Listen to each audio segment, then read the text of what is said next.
His most decorated living veteran, Ben Roberts Smith, faces war crime charges on allegations that he killed 5 unarmed Afghans while serving in Afghanistan from 2009 and 2012. This is AP News.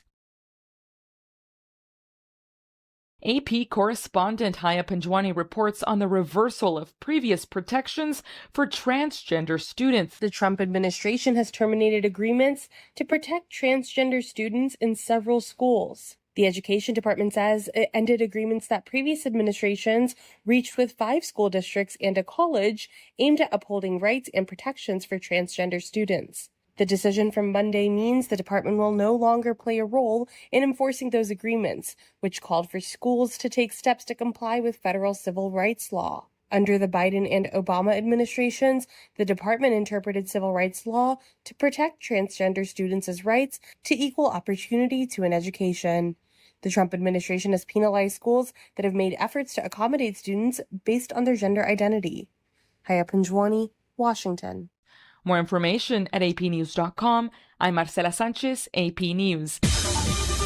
This is 8:20 a.m. WCPT Willow Springs and streaming worldwide at WCPT820.com. We are Chicago's progressive talk, where facts matter. Now, your WCPT 820 weather update. From the Weatherology Weather Center, I'm meteorologist Jennifer Wojcicki. Skies will become mostly sunny here for today. We'll see a high in the lower 40s. Winds out of the east to 5 to 15 miles per hour. Then for tonight, mostly cloudy skies develop, a low near 32. By Wednesday, partial sunshine, breezy, high 66 degrees. And Thursday, a chance for rain showers, a high around 69. Friday, another chance for rain, high 56. That's your latest Chicago weather update. Currently, it's 30. All right, son. Time to put out this campfire. Dad, we learned about this in school. Oh, did you now? Okay. What's first? Smokey Bear said to. First, drown it with a bucket of water, then stir it with a shovel. Wow, you sound just like him. Then he said, if it's still warm, then do it again. Where can I learn all this? It's all on SmokeyBear.com with other wildfire prevention tips. Because only you can prevent wildfires. Brought to you by the USDA Forest Service, your state forester, and the Ad Council. Tell me how you're doing. Really. Tell me that you missed the bus this morning, your rent's past due, and your stress level has skyrocketed. I'm here for you. To listen, not judge. To connect you to local mental health resources. No matter what you're going through, specialists like me from NAMI Chicago Helpline are here for you. Call or text Helpline to 833-626-4244. That's 833-626-4244. Alexa, play WCPT. WCPT from TuneIn. Welcome to Choose Views with Richard Chu. Get ready to dive into a world of insightful conversations and thought-provoking discussions. As progressives, our job is to have an all-inclusive, full-on assault with all of our players. A show that focuses on moving our political, social, economic, gender, and cultural conversation forward. And all of our players means all of our players. It's Choose Views. And now, here's your host, Richard Chu. Good Tuesday morning, progressives and all the rest. Welcome to the April 7th, 2026 edition of Choose Views. 773-763-9278 is our number. Find my show on Facebook Live and, of course, TuneIn Radio and YouTube. We're also broadcasting on AM 950 in Minneapolis, AM 1520 and 103.5 FM from Warren County, North Carolina. You can email me at richard@WCPT820.com and follow me on all the socials. Catch all of our shows by subscribing to our WCPT podcast on Apple Podcasts, Spotify, Amazon, and iHeartRadio. There you can get Choose Views, featured interviews, Joan Esposito, live, local, and progressive. And, of course, the great Patty Vasquez. I got a surprise for you guys with regard to Patty. I won't tell you till later. It's the Democracy Stupid with Edwin Eisendrath, Out Chicago, and our other great shows and interviews. And I see you guys already making your way, very crowded in the hallway to get to heartlandsignal.com. Our digital platform, our great folks that are doing wonderful things and posting some of the great interviews that they've been able to capture and stories that they've been able to put together for us. One in particular, liberal Wisconsin Supreme Court candidate Chris Taylor calls out conservative candidate Maria Lazar for calling the overturning of Roe versus Wade, quote, very wise. It's not been wise for victims of rape and incest who now live in states where abortion has been outlawed. Go get him, Chris Taylor. We got to get Chris on the show. It would be great to talk with Chris Taylor. But yeah, that's the kind of stuff you guys know what we do over at heartlandsignal.com. And I know the lobby's busy of people making their way over there. So keep on trucking to that spot. Like and share when you go to heartlandsignal.com, because that's the way that we are able to reach out and talk to other people anywhere in the country. Those articles are about the Heartland most of the time, but they are important to people all over the U.S. On today's show, we are going to be talking with some pretty amazing people.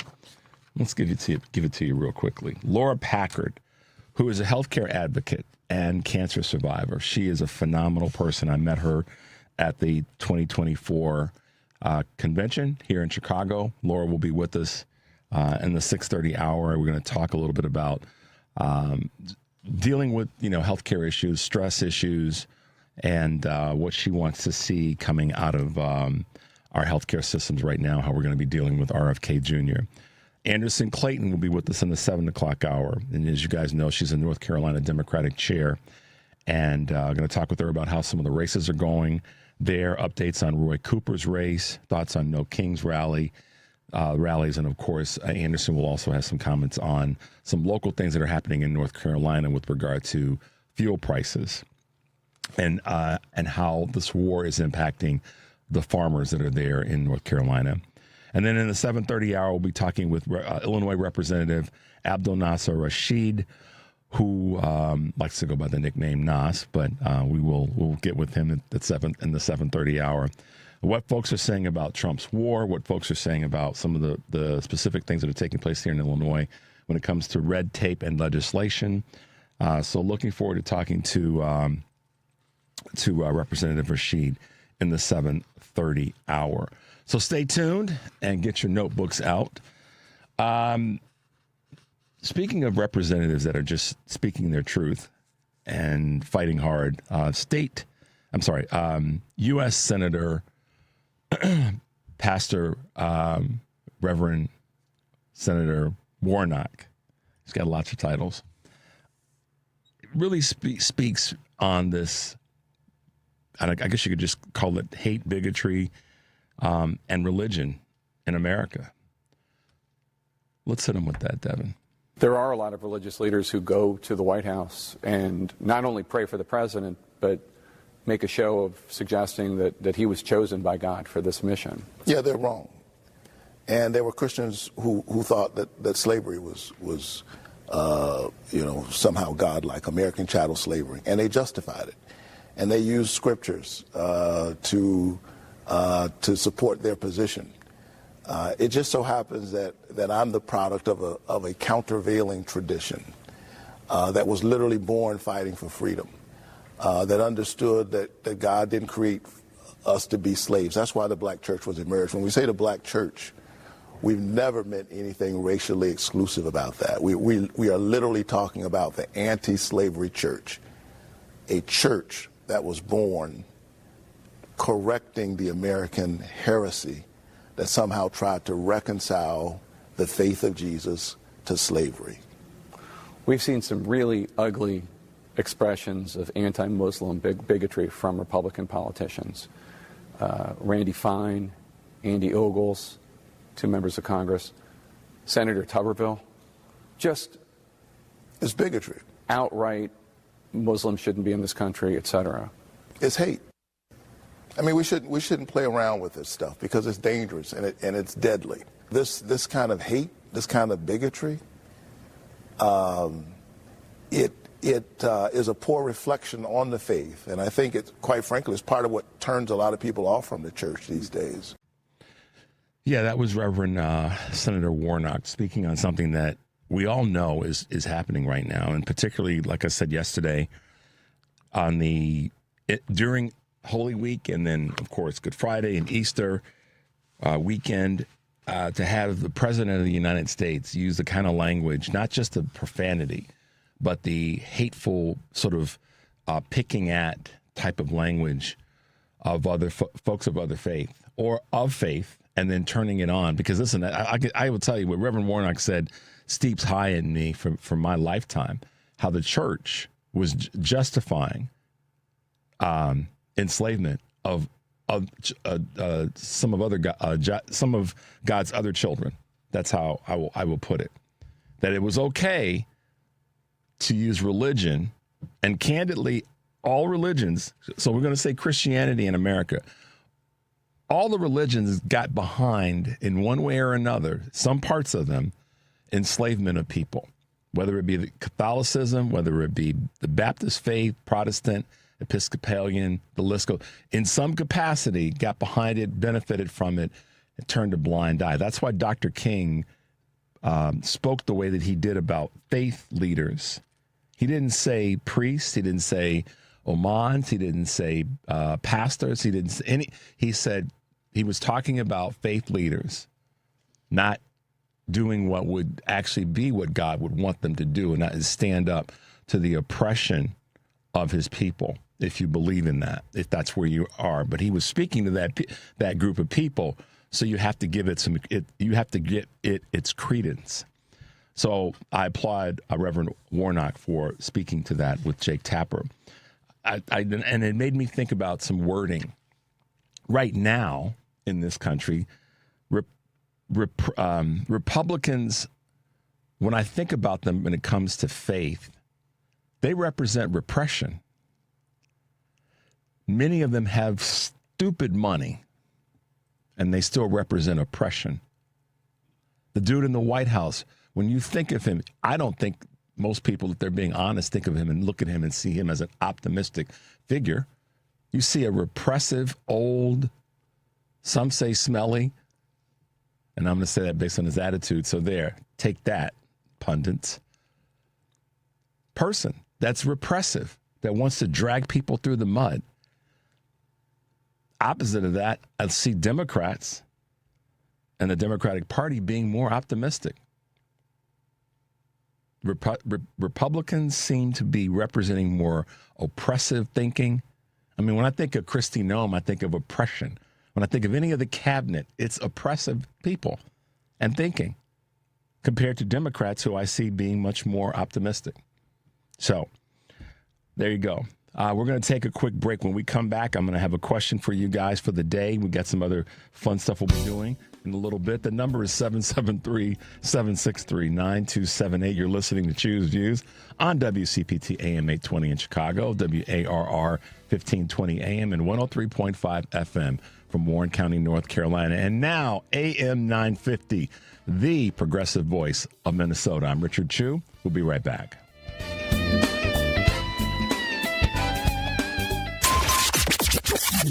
WCPT replay. You know, I hear a lot of people saying that they hate Illinois. They hate Cook County. You know, they literally, you can just see the passion and the anger when they talk about that. I can't wait to move away and move away. And everybody talks about getting out of the state, which, and I'll be honest with you, I love it here. But yet our house is still a seller's market. There's still more people that want to move in than are moving out. I mean, if so many people are leaving our state, then wouldn't the buyers have more power? A lot of it has to do with how people identify. People's identity, the things they most cherish. And if you identify as someone who is conservative, you will look at some of the legislation that's been passed, pro-LGBTQ, pro-DEI, whatever other buzzwords that people on the right side of the political spectrum like to point at that are, to them, that are negative values that our government and the majority of our people find enough value in it to protect it, abortion rights, whatever it is. Keep listening to WCPT 820 because facts matter. Are you looking for more in this world? Are you ready for something bigger? Then we are looking for you. The big-hearted, the bold, the messy and the gutsy. The teachers, the growers, the builders. The skilled, the sharers, the change makers. We need you. We are the Peace Corps. In more than 60 countries, we go all in and all out. We are volunteers, partners, communities, working together, living together, bringing our experience, passion, and joy to building a better world together. From tackling climate change in Mexico to keeping kids healthy in Kenya. From sustainable farming in the Philippines to education in Kosovo. We learn more, give more, share freely, and serve boldly.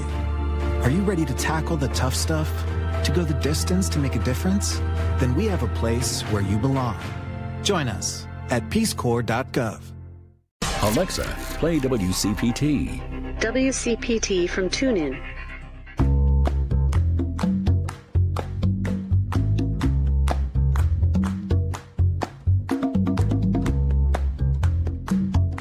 Mike's on, truth's out.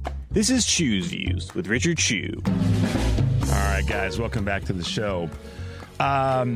So here's a question for the day that I'd like you guys to kind of plug into and tap into. Here's a question for the day.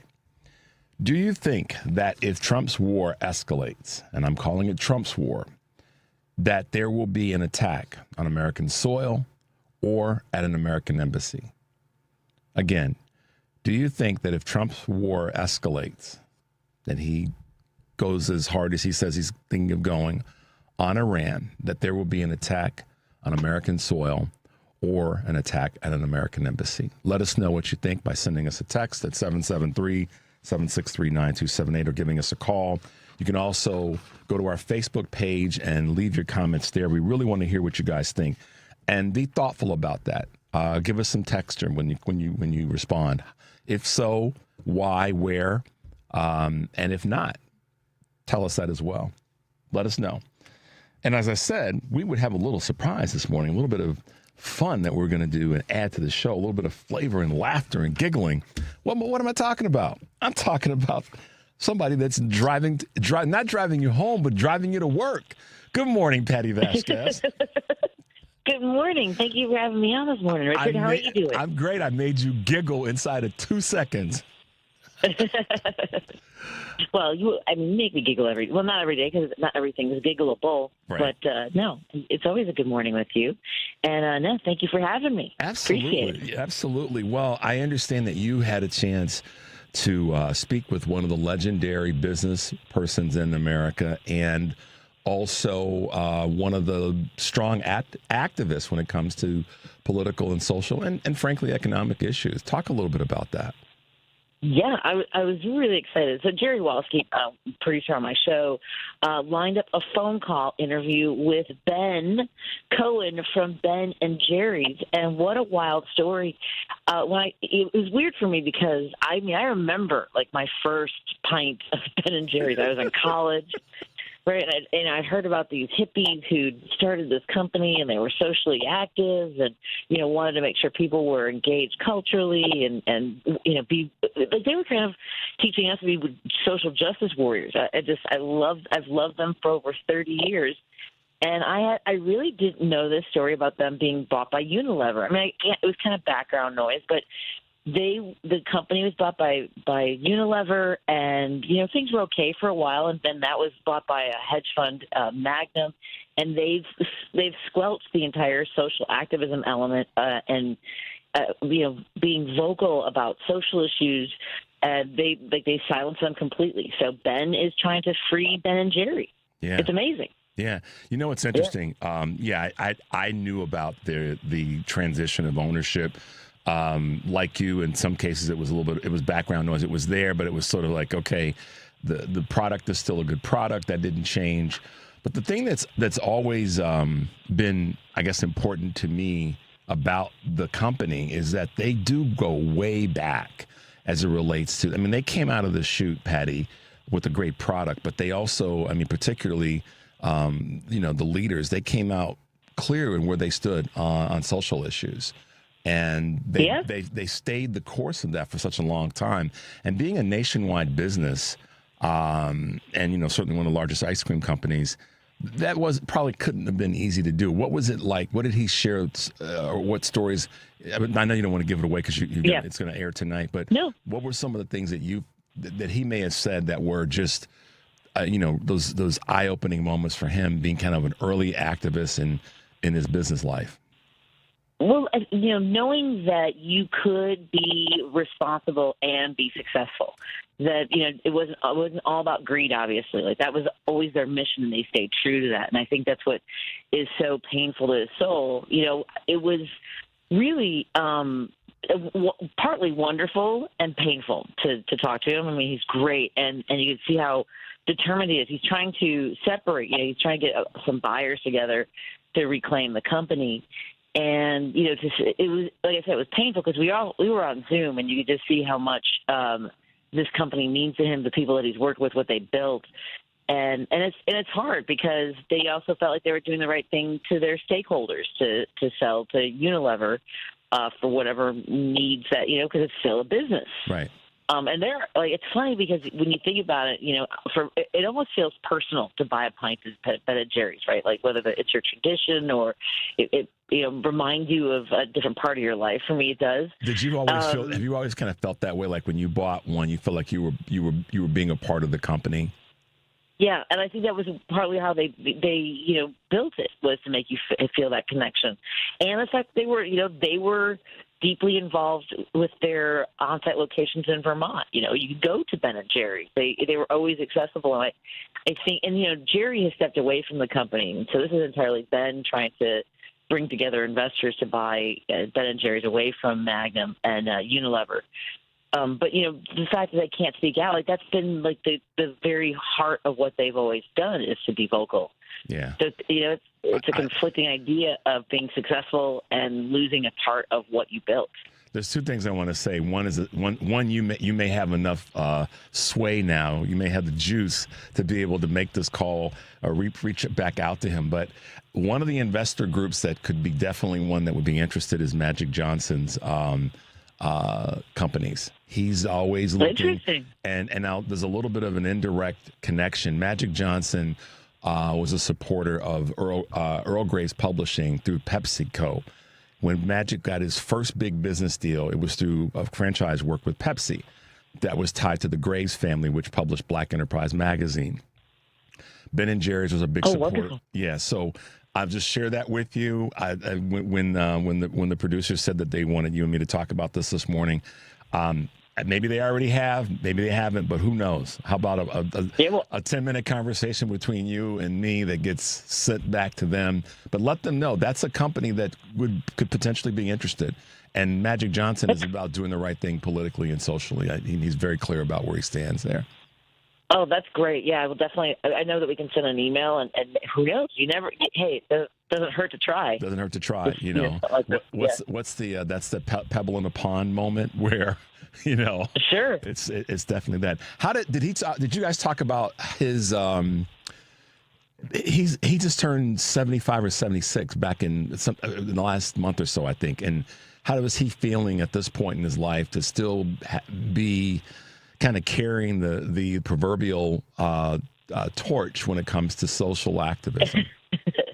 Well, in this moment in history, right, to have gone through so much of the activism his entire life, and then to be, he can't speak out against Gaza, or he can't, he couldn't even make a post on social media the day of the inauguration last year.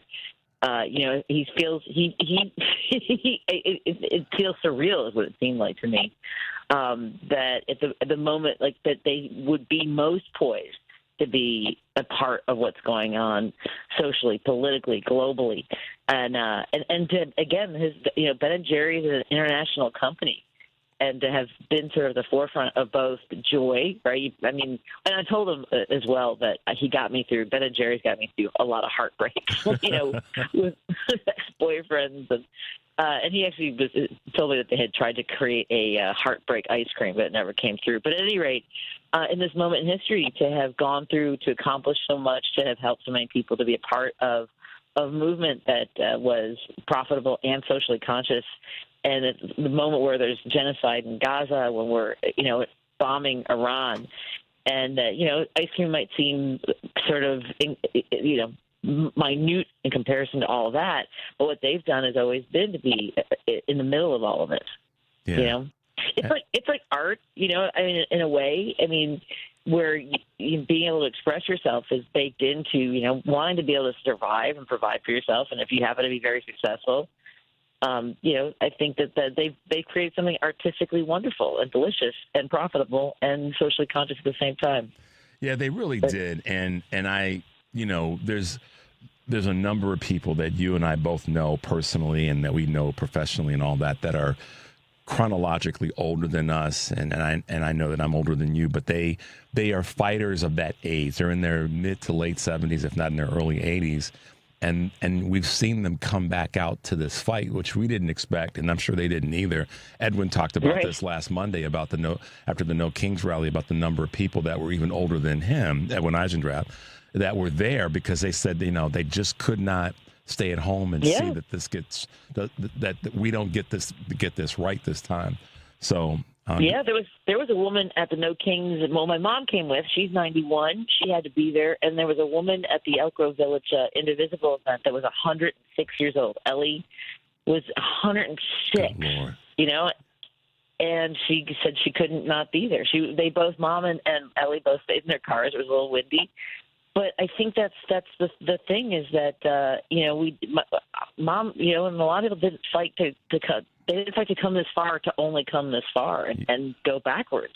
It's horrifying, and I can hear that in Ben's voice that that it was part of who is. It's the soul of the company, and this is a moment where he feels most like he has to do something. Right on. So you can see his intention. It's hard. Patty Vasquez, y'all. She is one of the best that's out here in the business, and we love her and respect all the work that she does. Driving It Home with Patty Vasquez, weekdays, 5 to 7 p.m. here on WCPT. Check out our interview this evening with the folks from Ben & Jerry's. Let's put it that way. Thanks for being with us, Patty. Ben. Thank you, Richard. Have a great night. You too. A great day. I don't know. Where am I? What time is it? I don't know. Somewhere. All right. Talk to you later.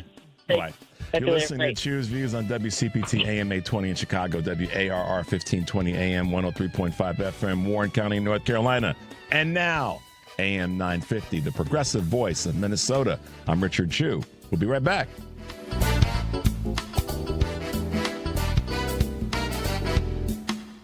Cashback is not available on gas in New Jersey and Wisconsin. Billy, your gas light's on. We need to stop and fill up. No way, Jen. Gas around here is too expensive. We can make it a little further. Billy, listen to your big sister. You don't need to drive all over searching for the lowest gas prices. Do what I do and use Upside. Upside? Do you live under a rock, Billy? Upside is the hottest cashback app out there. It's free to download, and you get real cash back for every gallon of gas you buy. I use it all the time, and I've already made around $200. You can make that kind of cash back just for buying the gas you have to buy anyway? Yes, I'm looking at the Upside app now, and there's a gas station at the next exit offering 25 cents per gallon cash back. Okay, I'm stopping to download Upside and fill up my tank. Download the free Upside app now to earn cash back every time you buy gas. Use promo code GRAVY25 to get an extra 25 cents per gallon on your first tank. You can cash out anytime right to your bank, to PayPal, or a gift card for Amazon and other brands. Just download the free Upside app and use promo code GRAVY25 for a 25 cents per gallon bonus on your first tank. That's code GRAVY25 for a 25 cents per gallon bonus.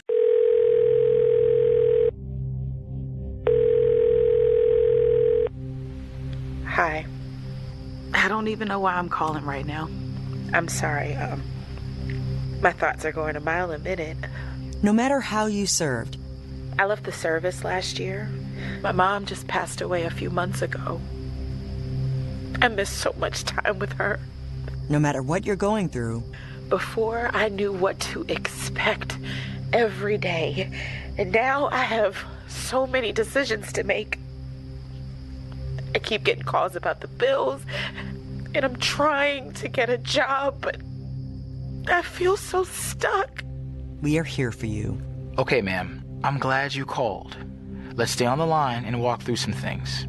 If you or a veteran in your life is experiencing thoughts of suicide, dial 988.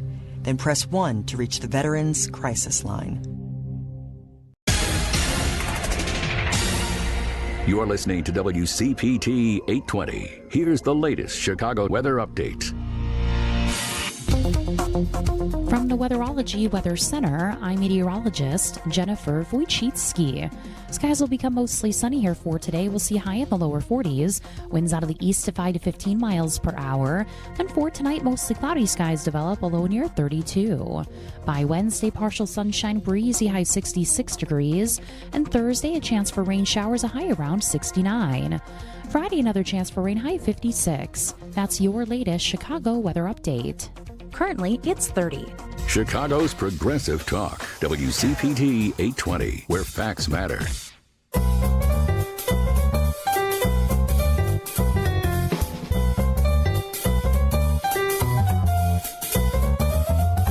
It's Choose Views, where we read more than just the headline. Now here's your host, Richard Chew. Welcome back to the show. If you're just tuning in, I'm Richard Chew. This is Choose Views on WCPT AM 820. Now AM 950 up in Minnesota, and of course down in North Carolina on WARR. Thanks for being with us this morning. Back in 2024 at the DNC, I met a lot of people, and I was so honored to meet so many different folks from so many different walks of life, politicos, social organization leaders, other people in the broadcast world, and people who run organizations that make our lives better. One of those people is Laura Packard, who is a founder of Healthcare Voices and Voices of Healthcare Action. I got a chance to meet Laura and do a small segment with her, and we just, I realized that not all of our sheroes and heroes are necessarily older than us. Some of them are younger than us because of what they've endured and the lessons that they've taught us in that enduring time. Laura Packard is one of those people because she is an advocate for better health and a cancer survivor. Laura, thank you so much for being with us again on Choose Views. Good morning. Good morning, and thanks for inviting me. Always great to have you on the show. I think back to the convention, and I've said this to other guests that I met there and that we've talked since then about the excitement that we had, that where we were headed.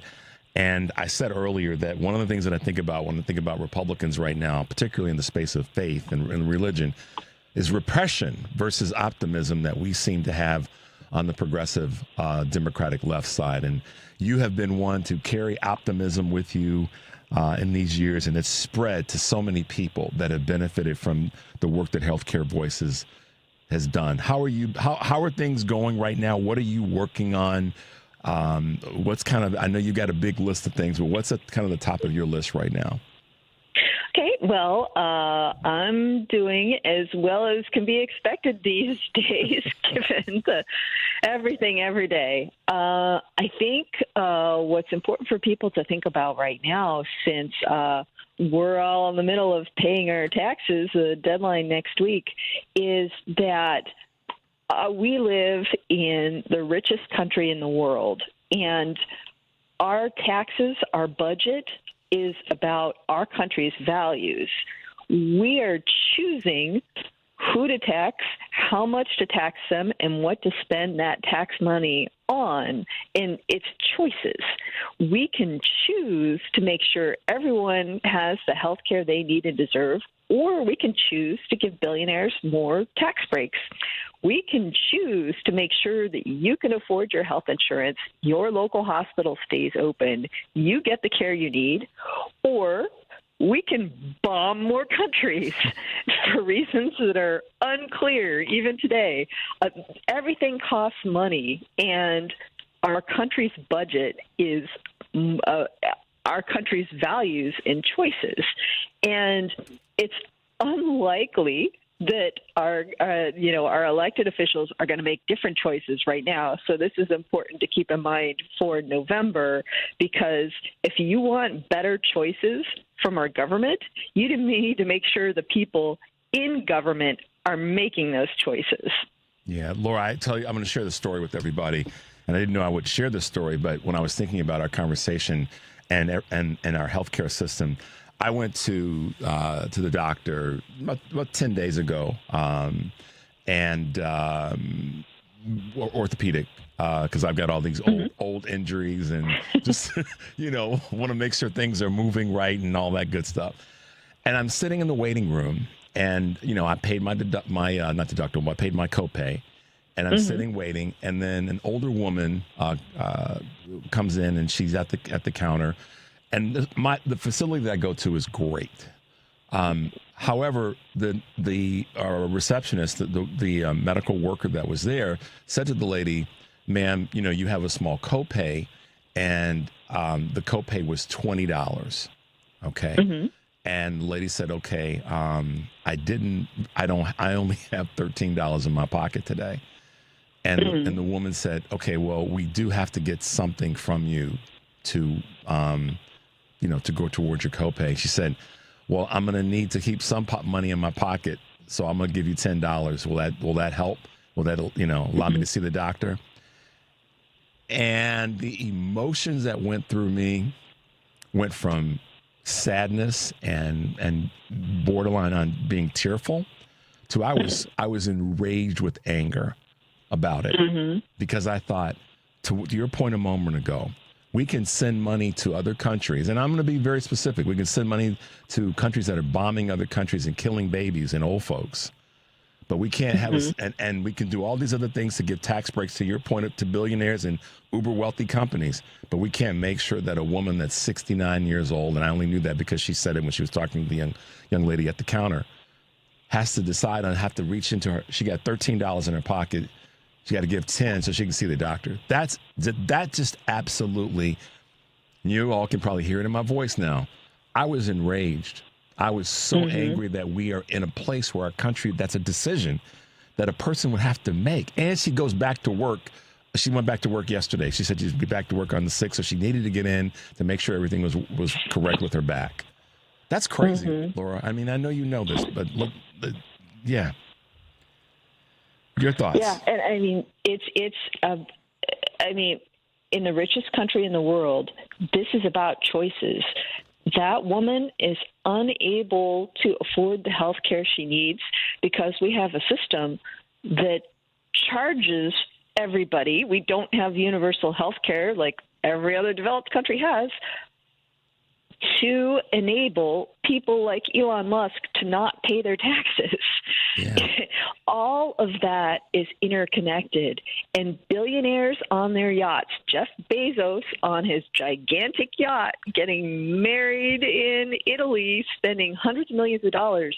That is money that we are not spending on health care here or anything else, on schools, on parks, on libraries, on making sure there aren't potholes in your roads. Our country's budget is, the size of our budget is determined by how much companies, big corporations and billionaires are not paying their taxes. And what it's spent on is being determined by President Trump and Congress. And if, are they choosing bombs or are they choosing you and your family? Laura, and so people, listen, if you all want to hate on me and Laura because you think we're hating on the wealthy, the uber wealthy, we're not. Because here's the thing. Each Bezos, Thiel, Ramaswamy, Trump, we can go, the list continue on and on. That list of companies and people all got tax breaks. What I want to know is, what did the country get back for giving them the tax breaks, whether they were on a state level or on a federal level, city, state, or federal level?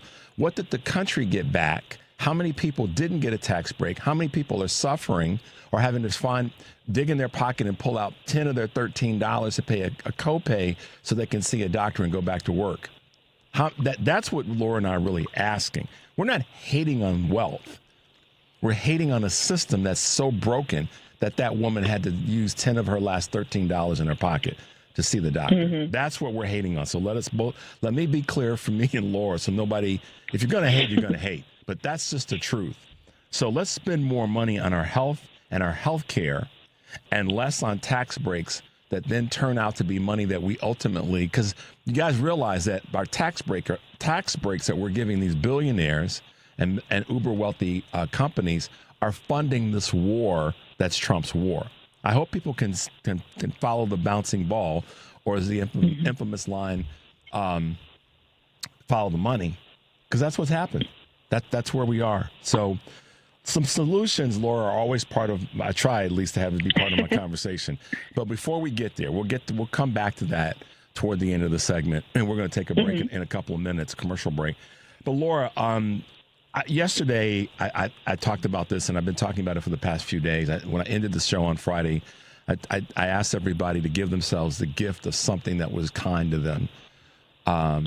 So let's talk about stress right now. The country is stressed more than I can say in a while. Probably going back to right after 9/11 and the worries that we had there. How are you, I guess, navigating, helping people that are in your world and your broader world of healthcare voices when it comes to stress? Because that's the one that I think is going to be the least talked about, but that may need the most attention right now. Well, I am not always a good role model for this, but I do try to get, 8 hours of sleep, and I try to eat my fruits and vegetables, and, I try to take care of myself nutritionally and everything else. But sometimes you can consume news 24/7 because we live in a world in which you can go on the internet, on social media, or turn on the TV. The news never stops, and you need to choose how much you can take in and how much you want to engage with that in a way that's good for your mental health. Listening, watching news every day, all day, does not actually change any of the news. It might just make you more frustrated, stressed. It's important to know what's going on. It's important to be an informed American. But none of us, unless your job is in the news, is required to mainline that news. So, set limits. Go read a book. Go walk around outside and get some fresh air if you can. Being a good American doesn't require that you spend hours and hours, on social media, watching cable news, or whatever. It's okay, and it's probably better for all of our mental health to disconnect every so often and go touch grass. Yeah. Denzel Washington, of course, the actor Denzel Washington talks about that and how it's important to not, the first thing in the morning that you touch is not your cell phone, and to make sure that you have something else that you look at first thing in the morning so that you kind of get your brain to trigger a little bit differently rather than what the algorithm is just waiting for you, just sitting on your phone, waiting for you to touch it so that the algorithm can drive you toward the craziness that it tends to do. I like what you said, Laura, in terms of the making sure that you touch some grass. We're going to take a quick break. Laura Packard, I can't wait to come back. We'll chat a little bit more about a few other important items. The number is 773-763-9278. You're listening to Choose Views on WCPT, AM 820 in Chicago, WARR 1520 AM, 103.5 FM, Warren County, North Carolina, and now AM 950. The progressive voice of Minnesota. I'm Richard Chu. We're talking with Laura Packard, and we'll be right back.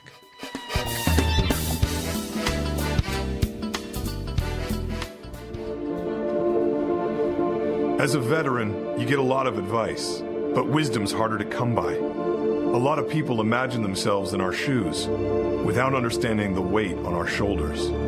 The truth is, few can understand the pressure of finding your own way after serving in the military. But few isn't none. Steady yourself. You're not alone. You've got support. Learn more at maketheconnection.net. He has an overbite that makes him look like a cartoon character, a slightly crooked eye, and an uncommonly wrinkly neck. In the right light, he can look a little like a garden gnome, and he'll wear a bow tie just because. Sure, you might call him a little quirky, but that's exactly what makes him so perfect. Tuna is a 3-year-old Chihuahua Dachshund mix with more than 700,000 followers on Instagram, and it all started because he was adopted. You can't buy a best friend like Tuna, but you can adopt one. Help us save them all at bestfriends.org. Mom was always very organized, but my sister and I noticed she started to forget things. Telling my girls about my Alzheimer's diagnosis was hard. But Mom's early detection gave us time to make a plan. My sister and I were there for Mom and each other. If you or your family are noticing changes, it could be Alzheimer's. Talk about seeing a doctor together. For more information, visit alz.org/time to talk. A message from the Alzheimer's Association and the Ad Council. What's on your to-do list? Check your mail? Get groceries? How about getting your annual vaccines? We can help you check that off. You've got this. Yes, you do. Because we've got you. With local vaccine events and access to transportation, protecting yourself and your loved ones is not a chore anymore. You've got this. A message from the Aging and Disability Vaccination Collaborative, powered by U.S. Aging. Funded by the U.S. Administration for Community Living through a grant to U.S. Aging. Learn more at yougotthis.usaging.org. Because facts matter. You are listening to WCPT 820.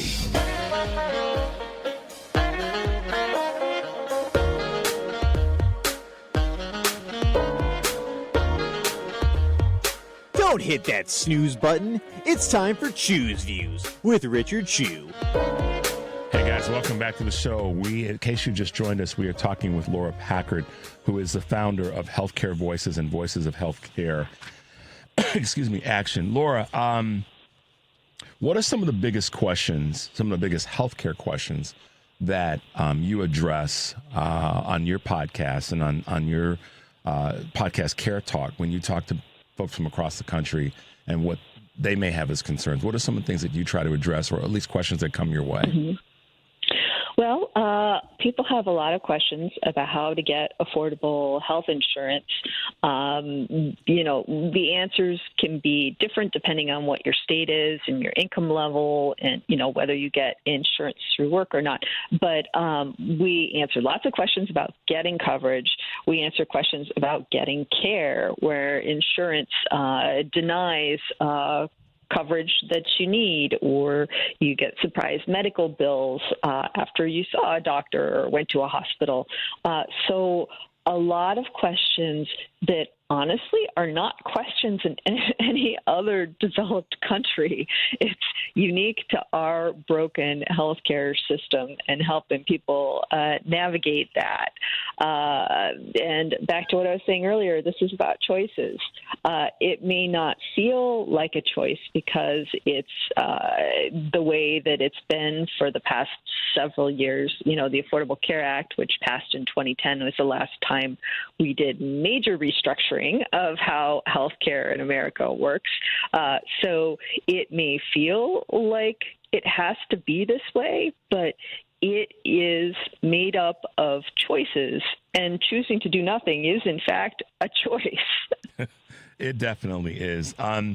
You made a choice, or certainly a strategic decision when it came to elections that we've had recently. You were one of the voices that was out there fighting really hard against the Lieutenant Governor Winsome Sears in Virginia, who ended up losing the race, which we were all happy about. I think the rest of the country was pretty pleased. But you were part of a group, a team of folks that really were out pushing for better health care. Tell us a little bit about that experience that you had last fall. Mm-hmm. Well, I had the honor of working with home health care workers with the union SEIU around Virginia, helping home health care workers tell their stories and make clear that Winsome Earl Sears was not going to help our health care. And in fact, she supported the big ugly bill, which is cutting $1 trillion from Medicaid, which everyone will feel the effects of, whether you're on Medicaid or not. When your local hospital closes or gets more crowded because more people lose their health insurance, everyone feels that. But these home health care workers from around Virginia, some people who are caring for your family members can't even afford health care themselves, which is again, back to our country is making choices every day. Whether you see those choices or not, those choices are being made in how we raise money and how we spend the money that we raise. Nobody that is caring for other people every day should be without health care themselves. But here we are. Yeah, and I can tell you that family that I have in Virginia, we're very, very happy with the results of that race. And I know that the country is going to be better off for having elected the right person in Virginia for governor. So kudos to you for that. I was kind of doing some thinking about this after I saw this situation when I was at the doctor week before last, and saw this incident with the woman who had to pay the $10. And I asked the question then, and I kind of come back to this question with you now as we kind of wrap up. What would you say is the thing that can be done to strengthen the care, the coverage for people who do work in care situations like that? Because I got to believe that the young woman who had to tell this older woman that she's got to pay $10 to see the doctor was probably thinking in her own mind, this is just awful. It's not her. It wasn't the facility's fault necessarily. It's the system's fault. So when you think about one or two things that can strengthen our system, strengthen the people who work in the system and the people who are served by the system, what comes to mind for you? Your state can only do so much because state budgets are small in comparison to the whole country's budget. But President Trump just released a budget, and Congress is working on a budget right now. So Congress right now, your senators, your U.S. representatives are making the choices on how they're going to spend our people's money this year and next. So it's important to contact your U.S. senators and your representative and tell them to fully fund health care. Don't cut it away. And if we lived in a different time with different elected officials, we could look at making everything, making the system, making our healthcare system in America work better. But with this particular group of people, our focus is just stop the cuts. Like the people in office right now have no interest in making your healthcare better, but we can at least stop them from cutting more, hopefully. Yeah, there's no question about that. And that leads me to my other question I wanted to ask you is, what obviously the conversation about voting and the midterms is that the Democrats may take back the House and potentially the Senate. But the Dems take back the House of Representatives. Let's just start there. What do you want to see as a healthcare advocate and the founder of Healthcare Voices? What do you want to see the Dems, if they are in control of the House of Representatives, do? What do you want to see from them when it comes, next November and going forward in this next session as it relates to healthcare? Well, unfortunately, if only the House is controlled by, people that value healthcare, there's only so much that one half of one branch of government can do, but they can not vote for budgets that cut our health care. I think it's so important to pay attention to all of your elected officials, your U.S. representative, your U.S. senators, because, again, if the Senate is controlled by people that want to cut your health care and the House is not, it's not going to turn out well. So, pay attention to who represents you in Congress. Also pay attention to who represents you locally, who your state rep and state senators are, and who your governor is if there's a gubernatorial election. Like you mentioned in Virginia, there is a huge difference between our new Governor Spanberger and Governor Youngkin from before. And I can give you a couple examples.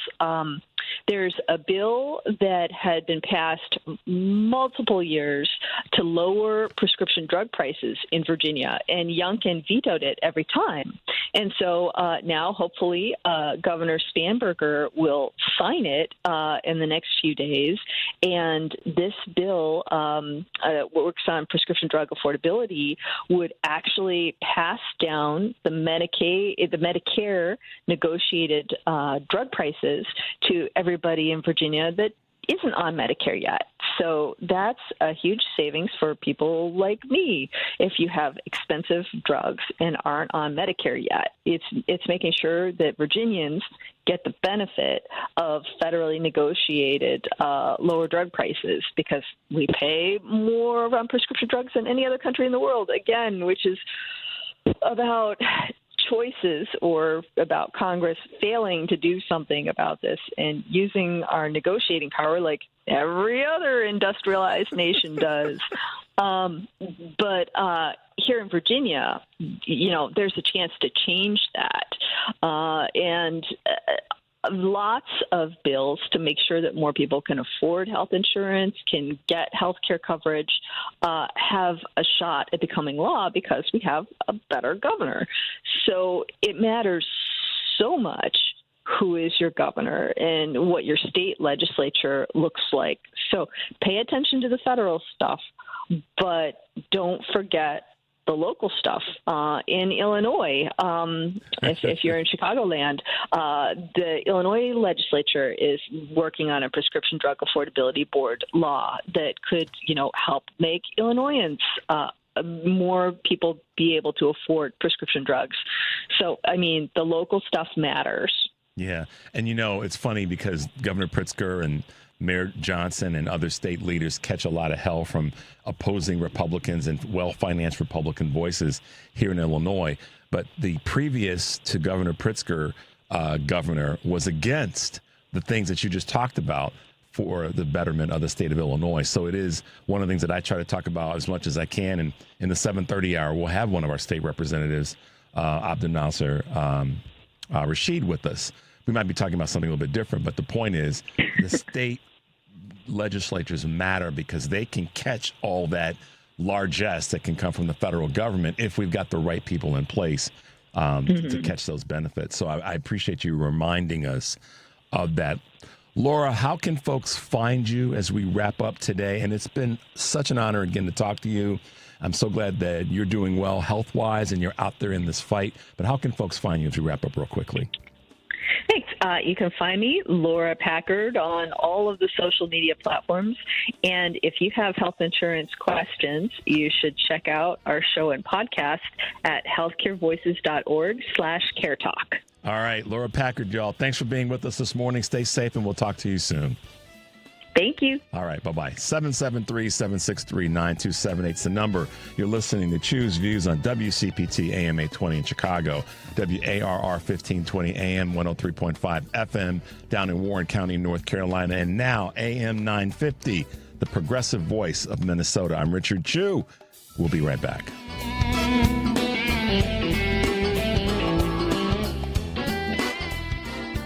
This is WCPT telling you how you can shop blue. The owners of Ben & Jerry's Ice Cream, Magnum Ice Cream Company, is currently silencing them. Now, why would they silence Ben & Jerry's? Oh yeah, that's right, because they were speaking negatively about the Trump administration and even prevented the company from releasing a flavor titled Peace in Gaza. Ben Cohen, the co-founder of Ben & Jerry's, has started a hashtag Free Ben & Jerry's to get their rights to speech back. Magnum Ice Cream Company owns several brands. So instead of talking about the brands that they own, let's talk about some ice cream companies that they don't own that are all for free speech. Johnny Pops, Dove Ice Cream, Tillamook, Häagen-Dazs. And for those of you who prefer frozen yogurt, Stonyfield. And if you still want to give Ben & Jerry's a chance, that's up to you. But make sure you only buy Ben & Jerry's and none of the other brands owned by Magnum Ice Cream Company. So maybe, just maybe, then they'll realize that people like their ice cream without a side of fascism. This has been WCPT telling you how you can shop blue. From posters and presentations to labels and loyalty cards, Staples has all the print to boost your brand. Shop now in-store and online. Staples. That was easy. AP News, I'm Marcela Sanchez. President Trump says Iran has until tonight at 8 p.m. Eastern Time to reopen the Strait of Hormuz. AP Washington correspondent Sagar Magani has more. If there's no deal 4 hours after the deadline, they're going to have no bridges, they're going to have no power plants. Stone Ages, yeah. Seeming to widen his threat from civilian targets to all of Iran. Asked if he's worried that would be a war crime. No, not at all. No, I'm not. I hope I don't have to do it. but says Iranians would actually welcome the strikes. They would be willing to suffer that in order to have freedom. Sagar Meghani, Washington. Iran yesterday rejected a 45-day ceasefire proposal, saying it wants a permanent end to the war. Iran's state-run IRNA news agency says Tehran conveyed its response through Pakistan, a key mediator. The head of the Iranian diplomatic mission in Cairo, Egypt, told the AP yesterday, quote, "We only accept an end of the war with guarantees that we won't be attacked again." In Turkey, officials say 3 people opened fire at police outside a building housing the Israeli consulate in Istanbul today. The attack led to a gunfight that left 1 attacker dead. The other 2 were captured with injuries. Interior Minister Mustafa Sifti wrote on X that one of the attackers was linked to a group he described as, quote, exploiting religion. Vice President J.D. Vance is in Hungary to support Prime Minister Viktor Orban's campaign ahead of a pivotal election. Orban has been in power since 2010 and is facing a tough race against the center-right TISA party. Ukrainian President Volodymyr Zelensky says Ukraine is proposing a pause in attacks on energy infrastructure over the Orthodox Easter holiday next weekend. This is AP News. The Artemis 2 astronauts completed their record-breaking trip around the moon. The 4 crew members were treated to never-before-seen views of the moon's far side. They're set to splash down back on Earth this Friday. AP correspondent Haya Panjwani reports on a member of rap group Migos being shot. The rapper Offset has been shot in Florida and is in stable condition. A spokesperson for the Migos rapper has confirmed the shooting and says he's being treated at a hospital. The Seminole Police Department says the person sustained injuries that were not life-threatening at a valet area outside of the Seminole Hard Rock in Hollywood, Florida. The police department did not identify the victim. The statement says 2 people were detained by police and officials are investigating the incident. Offset's cousin Takeoff, another member of Migos, was shot dead in 2022. I'm Haya Panjwani. More stories at apnews.com. I'm Marcela Sanchez, AP News. This is 820 AM, WCPT Willow Springs, and streaming worldwide at WCPT820.com.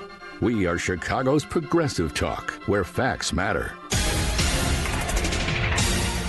Now, your WCPT 820 weather update. From the Weatherology Weather Center, I'm meteorologist Jennifer Wojcicki. Skies will become mostly sunny here for today. We'll see high in the lower 40s. Winds out of the east to 5 to 15 miles per hour. Then for tonight, mostly cloudy skies develop, a low near 32. By Wednesday, partial sunshine, breezy, high 66 degrees. And Thursday, a chance for rain showers, a high around 69. Friday, another chance for rain, high 56. That's your latest Chicago weather update. Currently, it's 30. As farmers and ranchers, stewardship of the land comes naturally. Your work keeps our water clean, improves the soil, and enhances wildlife habitat. It also provides countless benefits, not just for you and your family, but for millions of Americans who depend on this region every day without even realizing it. Thank you for being stewards of America's prairie for all of us. Take a moment to find out how conservation pays. Visit conservationpays.org. Hear that? That's the sound of your life. Perfectly imperfect. Beating in rhythm to the world you've created. But every time you drive after drinking, the music gets drowned out.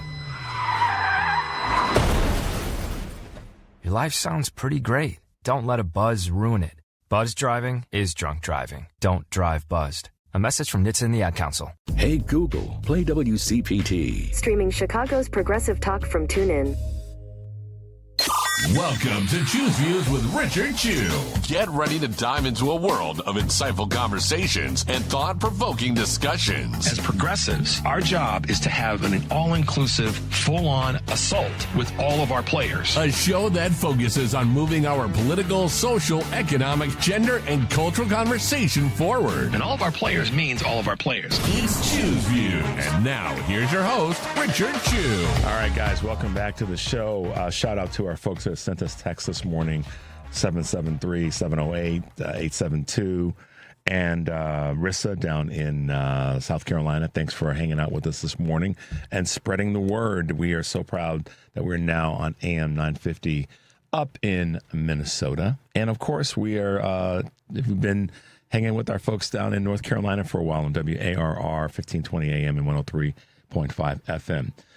But one of the other people that we get to hang out with and that I have had the honor to meet and work with and so proud of what we're trying to do is Anderson Clayton. She is America's youngest, and I'm pretty sure it's not just Democratic, but America's youngest. She is the youngest chair of a national party, a state chair of a national party. Anderson, welcome back to the show. Good morning. Hope you're doing well. Thanks, Richard Chu. We're doing well, and you're right. It is between both political parties, we're still the youngest, and I'm waiting to turn over that crown any day that somebody would like to come over and take it from me. Well, take it from you in another state, not in North Carolina. Somebody in another state becomes the youngest, which means that we're doing what so many people are asking for, and that's bringing in younger energy, not just chronological young, but younger in the sense that their voice and their energy and their thoughts are going to allow us to take the good of some of the folks' shoulders that we all stand on and then leverage that to go forward. So kudos to you for your great leadership. As you know, as I said week before last, it was great to meet you when I came down at the beginning of the month of March, and I think we got some things done. It was great to see such a wonderful turnout at our fireside chat.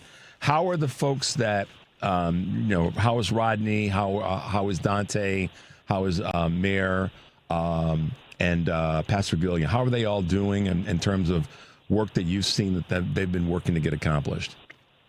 Look, they're doing great. And, we have to thank Richard Chu came out to North Carolina. I looked at him and I said, look, I've got an ugly race down here between a Democrat that had overridden my governor's veto and a Democrat that had been a good strong stander with our governor's veto in North Carolina. And for those of you that don't know, North Carolina has a Democratic governor. We have a Republican state legislature. Our Republicans dominate both our state house and our state senate. And so the ability for our governor to have that veto power is so important. And so Rodney Pierce, again, got reelected in his district out there in Halifax, Northampton, and Warren counties that you might be listening to us on right now. But we're really excited about that because we wanted to make sure that when we sent somebody to Raleigh on behalf of a Democratic district that it maintains that way. And so Rodney made it over the line, obviously, after that primary night. And so he heads on to November with no challenger that he's going to be up facing. And we have Pastor Gaillard was just out this last weekend knocking on doors and talking with community members. He had a great article in the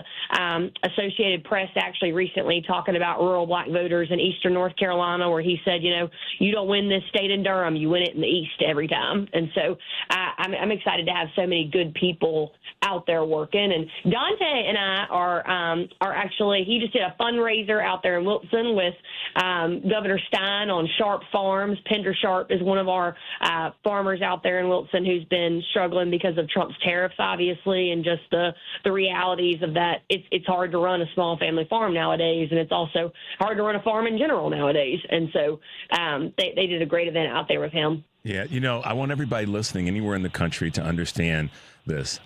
Your support of candidates, you might be in California, you might be in Oregon, you might be anywhere in the country, and how you can impact North Carolina is by getting involved with their elections. I mean, just check this out. We're just talking with Laura Packard about the importance of state legislatures being empowered and being in the right hands, because when they are in the right hands, they can catch all the largesse, those are my words, that the federal government can get sent to them. But if you don't have the right people in state legislatures, then you're at a stalemate all the time, and it's this constant grind and begging and blah, blah, blah. But when we have the right people in states anywhere in the country, that makes a difference for that state. And then it has a rebound effect back to the federal, because then it's our kind of our bench that we use to take us to that next level on a federal, in terms of federal elections. So wherever you are in the country, y'all need to get with Anderson Clayton and find out how you can help with the state and how it's doing in terms of its local politics as well as its national. And I say that true about any of the states in the country, that we've got people that support our shows and support our candidates. We got to do it, y'all. We have to be willing to do that. Right, Anderson? Yeah, whether you're from Cullowhee or Calabash in North Carolina, I'm ready to help you get involved. And also all over the country. How about that, too? Because I think that what we're seeing all over the entire United States right now are folks that are excited to run for office, folks that are ready to step up in ways that they may not have pictured. I was just out. Actually, I was in Oklahoma this last weekend talking with the Democratic Federation of Women out there in the Tulsa chapter about how important it was for people to run for office, even in seats that were highly gerrymandered. You know, we're looking all over the South, and even Oklahoma, a state that oftentimes people think it is redder than red, right? It's still got a gerrymandered legislature, and actually we could have more Democrats there if we didn't have such a gerrymandered state. And Oklahoma Dems are really trying to figure out how do we put at least a number up on the map right now, whether that be in Congress or whether that be flipping their governor's office this year. And so I'm excited because I see optimism even in places where I think people have written off a long time ago, and that's something where we've got to celebrate that across our party and our country right now, too, in so many ways. Like Idaho filled every race on their ballot. South Carolina's got every seat contested in their state legislature, I believe, too. A lot of things that, to your point, Richard, our party just used to not do, right? We became really obsessed with federalizing everything, and we told everybody, look up, and as long as you're looking up, nothing else as bad is going to happen to you. And I tell people all the time, no, you have to look down, because the races that are down the ballot impact you and are also the closest to you, right? They say the closer you get to the bottom of the ballot, the closer you get to your front door. And I really believe that in North Carolina especially. Well, and I think it's true. It is true all over the country. Again, going back to my conversation with Laura Packard, she was part of a group of folks that decided to push back against Winsome Earls, who was lieutenant governor running for governor in Virginia. And it was all about making sure that healthcare workers in the state of Virginia got the coverage and the care that they needed. And she was blocking, meaning the lieutenant governor was blocking that legislation getting through, along with, I just drew a blank on his name, the former governor there. Glenn Youngkin. Glenn Youngkin. And so that's changed now, and Governor Spanberger is about to sign the legislation into law. That's why state election and state politics are so important. And I said this for such a long time, Anderson, and you know this about me. What happens in Virginia is important to North Carolina. What happens in North Carolina is actually important to what happens in Illinois, because we no longer, to your point, can look at this and go, oh, that's them over there. We don't have to worry about that. No, it matters to all of us, because I think it's also about awareness, and it's about momentum. When we've got good stuff happening in North Carolina, another state can go, well, we can probably do some of that too. What are your thoughts there? No, I think you're absolutely right. And I feel like where we've seen North Carolina, I mean, for those of you that remember when we had Pat McCrory as a Republican governor here in the state, and he passed HB2 around that 2016 time frame, and the legislature remembers, but they call it HB2 the bathroom bill, because it was the first bill that they had ever seen that specifically targeted the LGBTQ community in ways that were trying to match up, right, what bathroom you were supposed to go to. They wanted to tell you what bathroom you were supposed to be in North Carolina, and still do to this day for that matter. But it was something where, you know, the backlash to that was that across the country, North Carolina was the first state to pass a bill like that. And what we saw were things like the NBA All-Star game, right, that got pulled from North Carolina. You saw major corporations pull out of the state because they were like, this is discriminatory. Yep. And we don't want to be aligned with anything like that right now. And the reality of it is that North Carolina was the first, and now that's been normalized, right? And so you have that popping all over the country. And yep. And to me, to your point, like, we've got to take legislation seriously where it starts, because of the fact that we don't know where it's going to end. And I really believe that is the important role that we play. And another good example to give you of just like how much Anderson, state races matter. Hold your thought for 1 second. Yeah. We got to take a quick little break. Hate to interrupt you, but we got to go to a quick break. Let's do that right now. 773-763-9278. We'll be right back.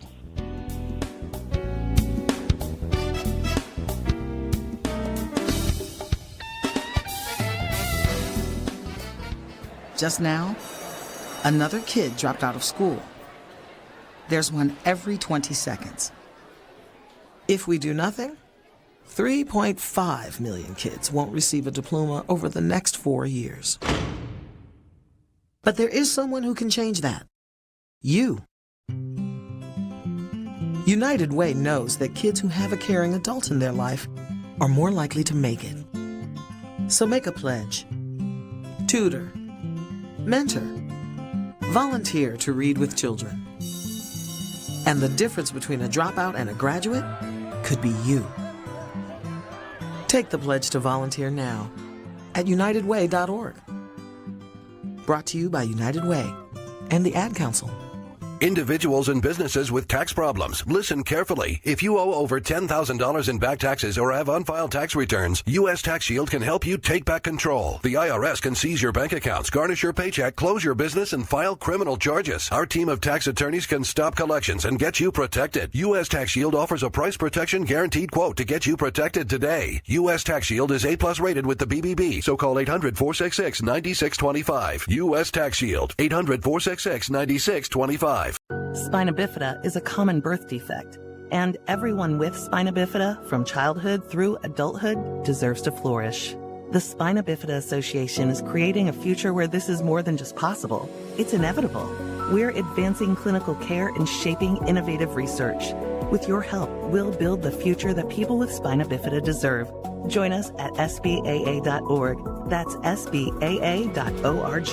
This message is sponsored by the Spina Bifida Association of America.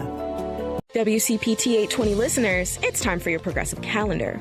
On Tuesday, April 7th at 5:30 p.m., Congressman Mike Quigley's annual LGBTQIA+ Town Hall will take place at the Center on Halsted in Chicago, offering an open space for community conversation. This event is free and open to the public. Space is limited. Register at lgbtqtownhall.eventbrite.com.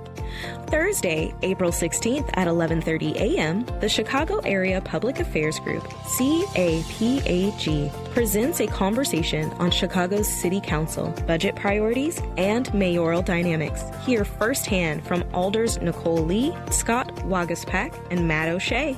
The event takes place at 65 West Jackson Boulevard in Chicago. Get your tickets at capag.org. That's been your Progressive Calendar with Whitney Rydell. Thank you, WCPT listeners. WCPT 820, Chicago's Progressive Talk, where facts matter.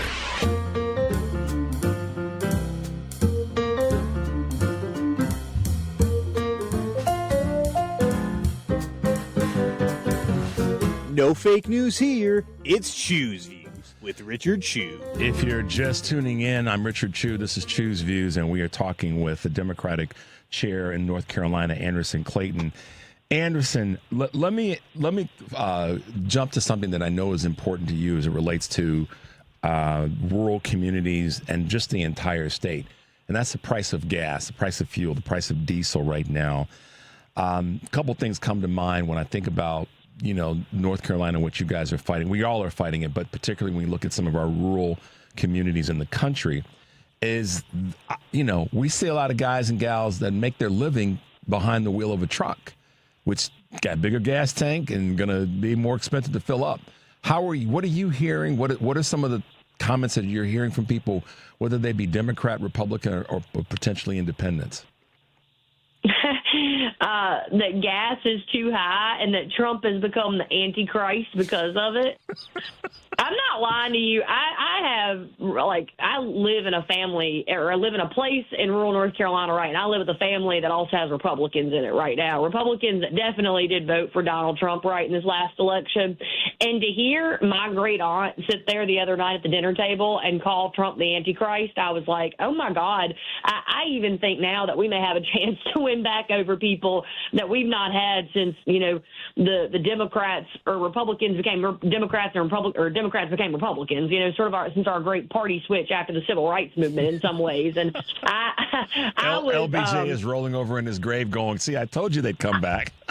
No, I'm not lying to you. That's where I was like, oh my goodness. And it really is. It's over the price of gas. And I think that so many people, Democrats included, right, in the past have neglected to understand just how important cost is and affordability is for people across the country, especially in a time where no one in their lifetime has seen a price decrease, right? And I think that that's where you have a lot of people that are concerned.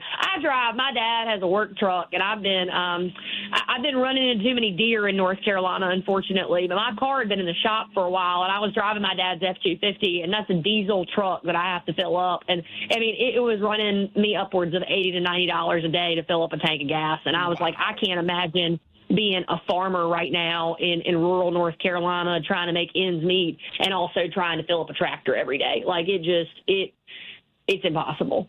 Yeah, and so the other question, wow, the Antichrist, that's we got to clip that out, guys. I'm sure we grabbed it, but because I guess you real Richard too. Thank you. My goodness. Wow. Sorry, me just out here gabbing. That's crazy. Let me ask you this, Anderson, regarding the war in Iran, Trump's war.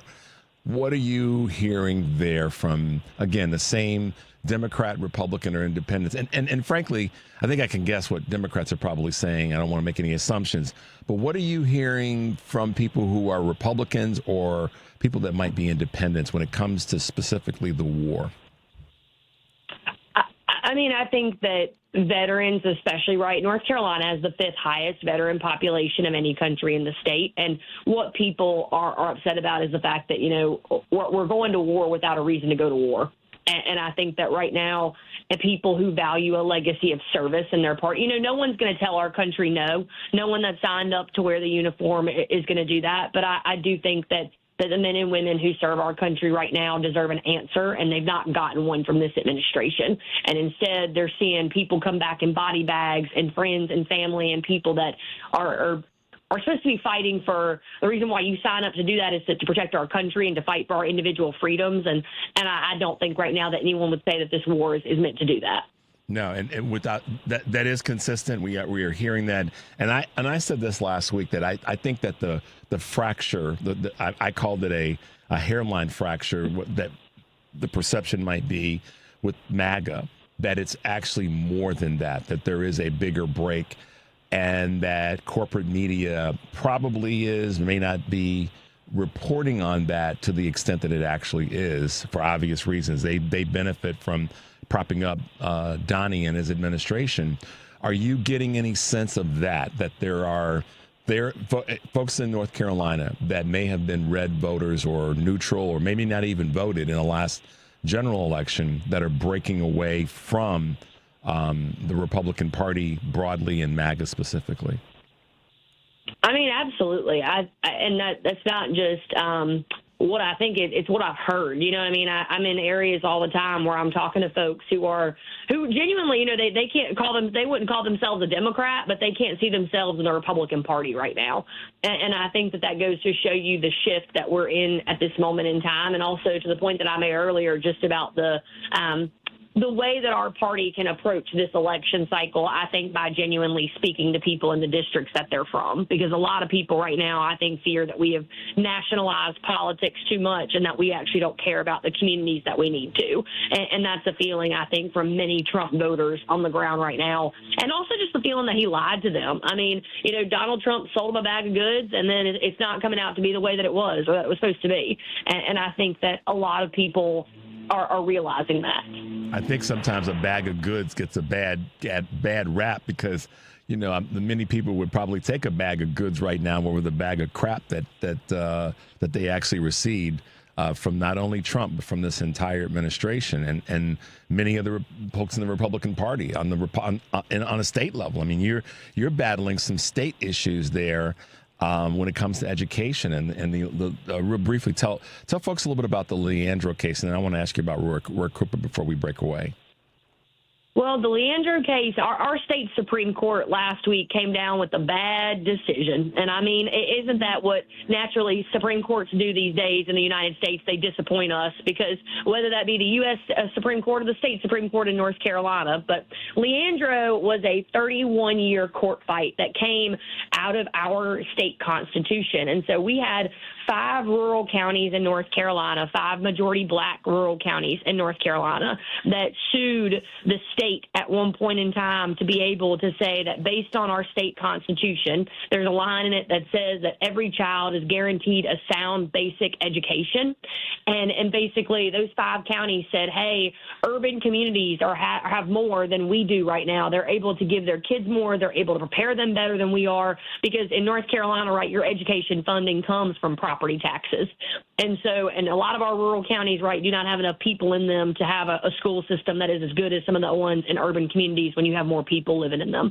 And so the Leandro case was a 31-year court case that has been held up in our courts for that long to fully fund our public schools in North Carolina. And our state Supreme Court, that is Republican dominated, voted this last week to send that case back to the lower court and to deny the ruling. And so they denied funding for education. And it would have made it so that our state Supreme Court had looked at our Republican state legislature and said, go find the money from that budget surplus that y'all always like to talk about that we have, or the rainy day fund that we always like to talk about that we have, and go fund and give our teachers a raise. And right now they're not willing to do that. And so a Republican state Supreme Court is standing in the way of millions and millions of dollars to public education in North Carolina. And as someone that's got a public schools teacher as a sister, I would really hope that people in our legislature would want to give folks the respect that they deserve in a profession like that, but they just don't seem to. So we're trying to reelect Justice Anita Earls this year, because I got to take back that state Supreme Court and flip it come 2028 so that we can reverse that decision too. It's a compensation. It's also the dignity. It's also, this is the crazy part about it. And I know you know this, Anderson, how that approval and then impacts the economy of the state. I mean, more money for for all of us that live in a consumer-driven economy means better for the businesses that seem to want to block these things from getting passed by having their judges in the roles that they do. It's just it does boggle my mind sometimes about how Republicans think that they get it, but they really don't, because they block the things that would actually help everyday people, which would then help the businesses, which would then help the greater community. So go ahead. No, I mean, to your point, the number one economic driver in most rural counties in North Carolina right now is your public school system. Like, it's the number one employer, the county government. And we've got about 88 rural counties in the state. We have 100 counties overall in North Carolina, but we have about 88 that are rural. And when you look at also just in general the rest of the country, right, like the same thing can be said. Rural communities rely on a state government, and also they rely on their county governments to be able to help them provide jobs to communities. And so we are talking about, I mean, to your point, people's livelihoods and whether or not they have the ability to go out and afford and enjoy the community that they live in. Yeah, without a doubt. Anderson, Clayton, it is good to talk with you, and I'm so proud of the work that you're doing. Thanks for hanging out with us this morning. We will have you back in a few weeks. Sound good? Thanks, Richard Chew. Y'all have a good one. Talk to you soon. Bye-bye. 773-763-9278 is the number. You're listening to Choose Views on WCPT, AM 820 in Chicago, WARR 1520 AM and 103.5 FM. From Warren County, down in North Carolina, and up in Minnesota. Now AM 950, the progressive voice of Minnesota. I'm Richard Chew. We'll be right back.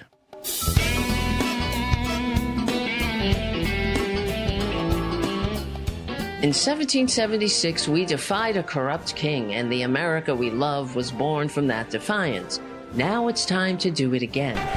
America is in crisis, but patriots across the country are standing up to save her for ourselves and our posterity. Show your support with the No Kings lapel pin, a 1-inch by 1-inch standard American flag lapel pin embedded with our No King symbol.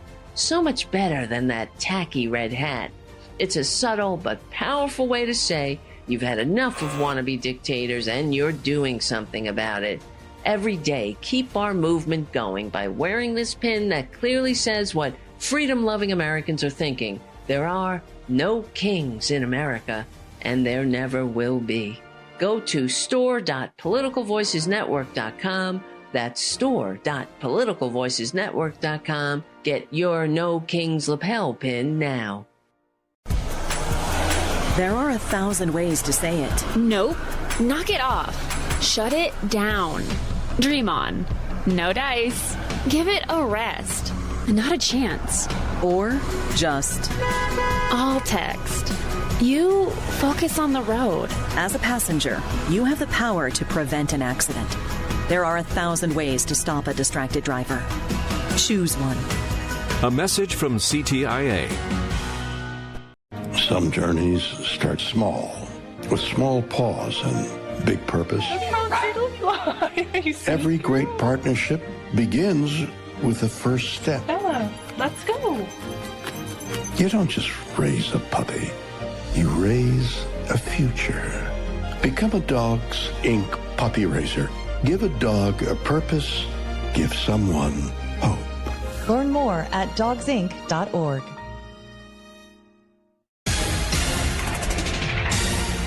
You're listening to WCPT 820. Here's the latest Chicago weather update. From the Weatherology Weather Center, I'm meteorologist Jennifer Wojcicki. Skies will become mostly sunny here for today. We'll see high in the lower 40s. Winds out of the east to 5 to 15 miles per hour. Then for tonight, mostly cloudy skies develop, a low near 32. By Wednesday, partial sunshine, breezy, high 66 degrees. And Thursday, a chance for rain showers, a high around 69. Friday, another chance for rain, high 56. That's your latest Chicago weather update. Currently, it's 30. This is WCPT 820, where facts matter.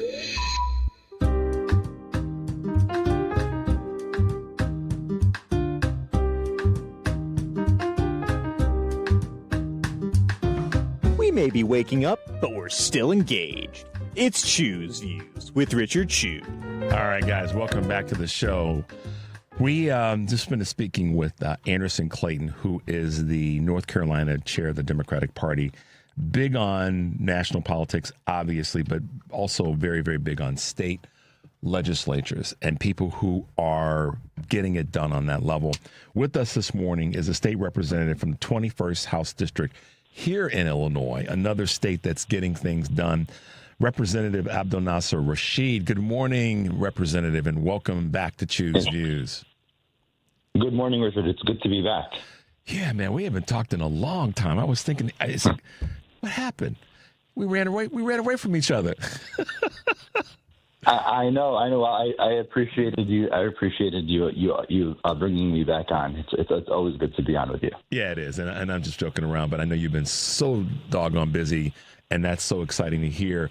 Anderson Clayton is one of those. She's the youngest state chair of any major party, certainly our Democratic Party here in the country, and she's getting a lot done in North Carolina. And I was down there doing a kind of a town hall fireside chat with some of the folks that are running state offices, and she reminded us of the importance, as did our earlier guest Laura Packard, who is a healthcare advocate, the importance of state legislators and lawmakers like you getting.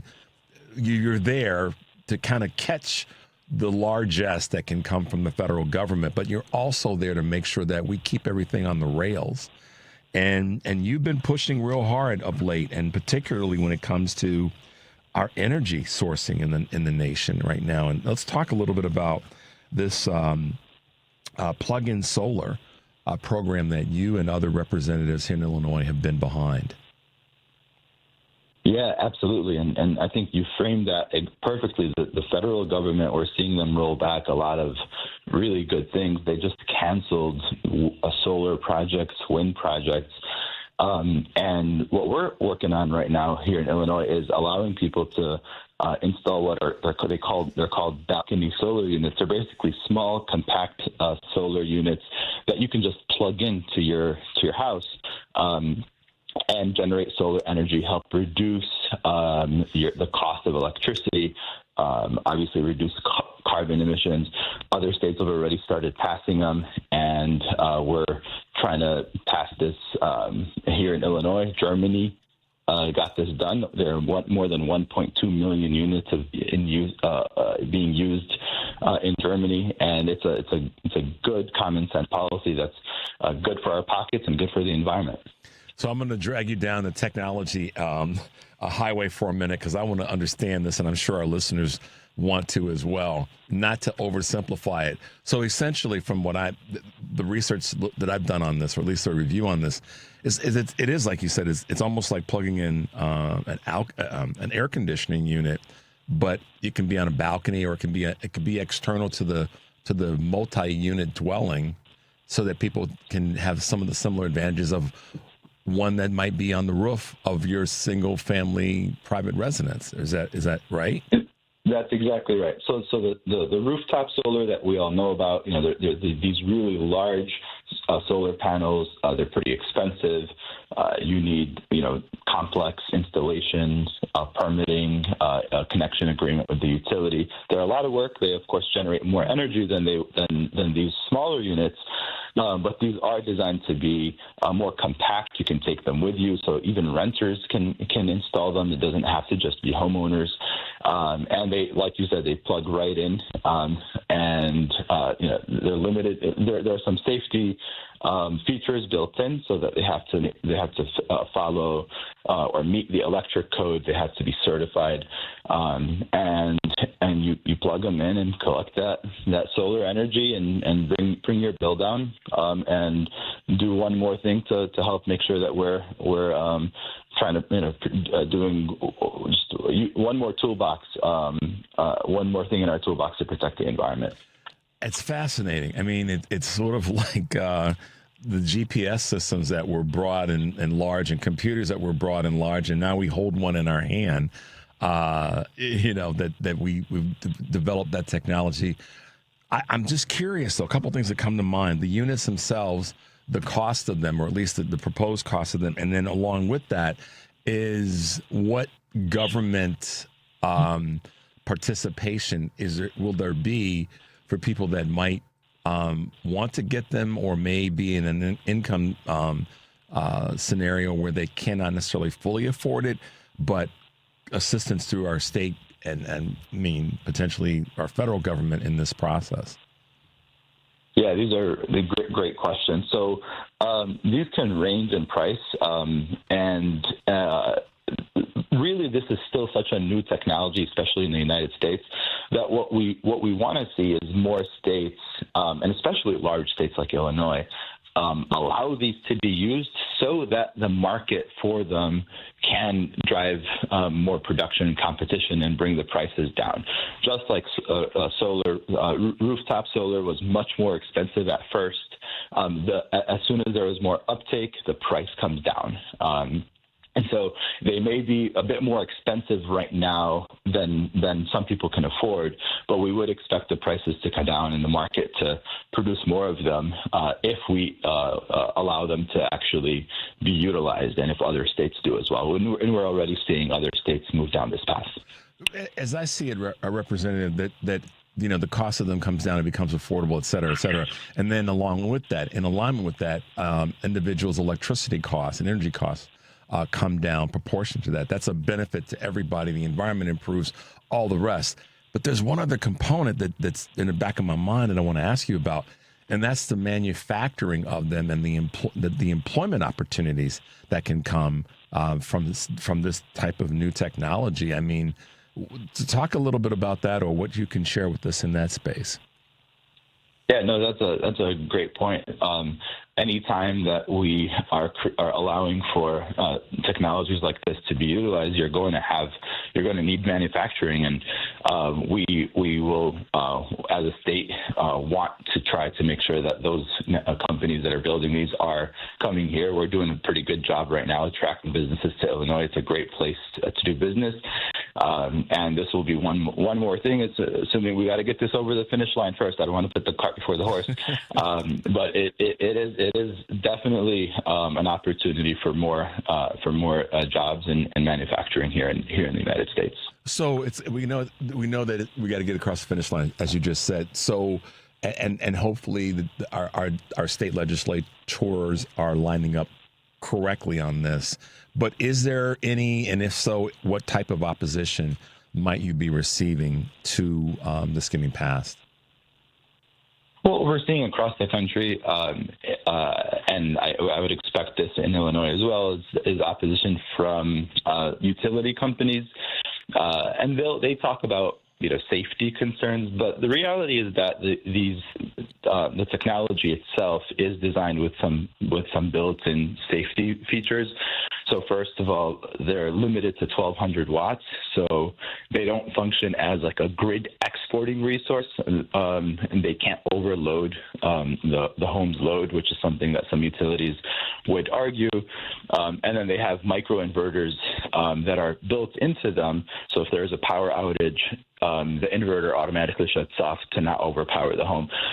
So safety concerns are raised, but those are addressed.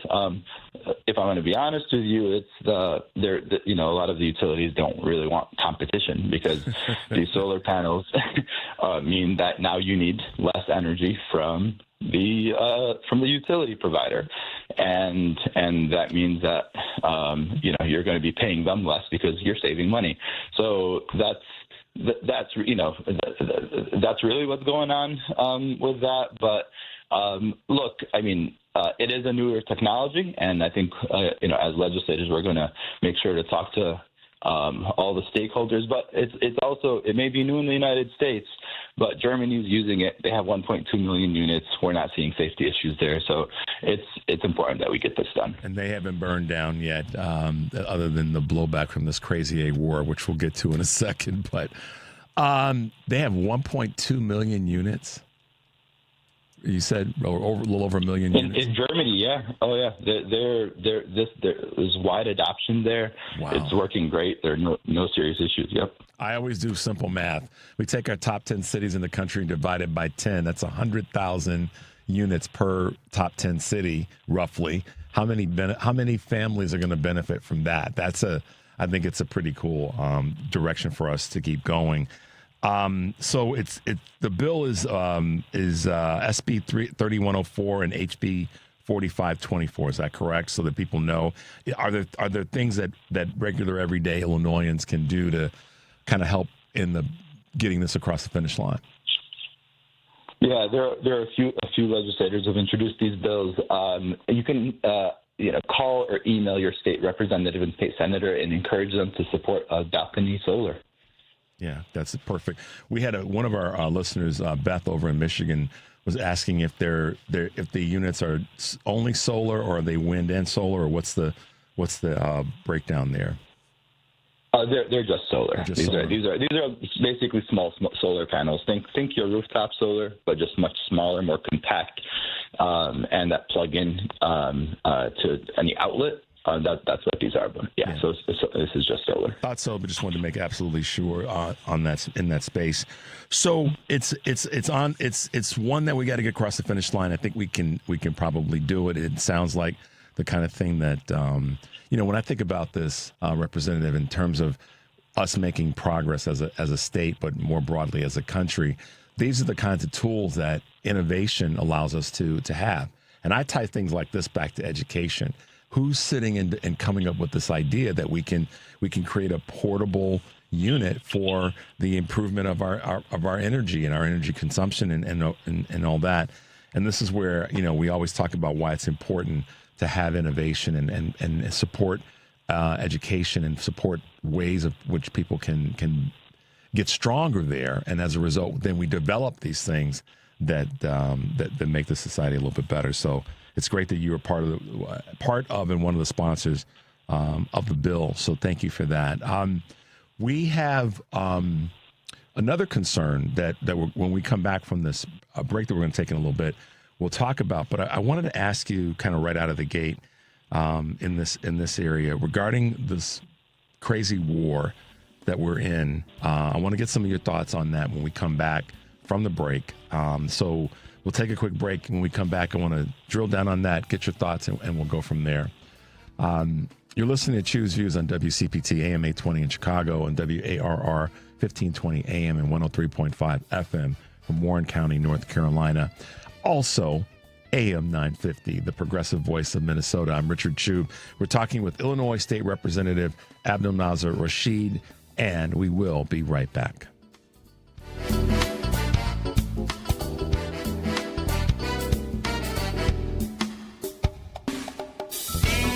Would it be crazy if you packed your bags and left for a week, a month, a year? What if you left for 2 years? What if you were going far away to help in a village on the edge of the Gobi Desert? To teach children and learn a thing or two about yourself? Would that be crazy? Peace Corps. Spring is here and summer heat is right around the corner. Is your home ready to stay cool and energy efficient? At Green Attic, they help Chicagoland homeowners prepare their homes for rising temperatures. With over 15 years of experience and more than 1,000 five-star reviews, Green Attic is a trusted expert in attic insulation, blow-in cellulose, spray foam, crawl space encapsulation, mold remediation, and solar attic fan installation. When the sun heats up your attic, that trapped heat can force your air conditioner to work overtime. Proper insulation and ventilation helps keep your home cooler and lowers your energy bills. Green Attic also offers full-service roofing through Green Attic Roofing, including asphalt shingles, flat roofs, Da Vinci, Brava, Cedar, Tesla solar roof, and solar panels options, all backed by the industry's 10-year labor warranty. Spring is the perfect time to fix insulation problems and aging roofs before the summer heat and storm season arrive. Schedule your free insulation consultation today at greenattic.com or get an instant roofing estimate at greenatticroofing.com. Green Attic, healthy home, happy family. These are real stories of speech-language pathologists and the people they helped. He was in his 30s. 55 and far from home. 15 years old with multiple disabilities. It was a traumatic brain injury. He's bilingual but lost his English after the stroke. Several surgeries led to his swallowing disorder. His goal was to get back to work. I used French during therapy. Others almost gave up on the goal of him eating. Oh, he was dedicated. Together, we built his life back. Social interaction was the key to helping him. And he made it back to work. When he ate, his friends cheered. Everyone has the right to communicate. And later, he was able to travel across the world to his family. Are you or someone you know experiencing a speech, language, or swallowing disorder? An ASHA-certified speech-language pathologist can help. Visit us at asha.org/public. You're listening to WCPT 820 because facts matter.